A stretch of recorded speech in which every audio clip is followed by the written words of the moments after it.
இந்த வீடியோல SSC GD எக்ஸாம்ல ப்ரீவியஸ் இயர்ல கேட்ட ஒரு மேக்ஸ் கொஸ்டின் தான் பார்க்க போறோம். The marked price of the article is rupees 1850. If a discount of 60% is given, then what will be the selling price of the article? இந்த கொஸ்டினுக்கு 4 ஆப்ஷன் தந்திருக்காங்க. இந்த 4 ஆப்ஷன்ல எது கரெக்டான ஆப்ஷன் அப்படின்னு தான் நம்ம ஃபைண்ட் அவுட் பண்ணணும்.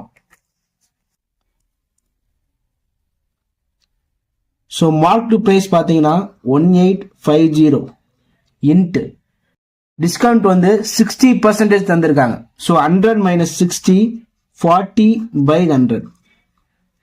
ஓகேவா? 100 மைனஸ் 60 40 பைல 100 போட்டுக்கணும்.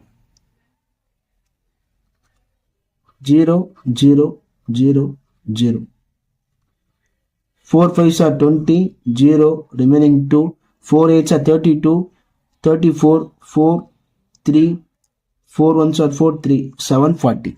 So answer பார்த்தீங்கன்னா 740. Selling price 740. So option 2 740 is a correct answer. Thank you for watching.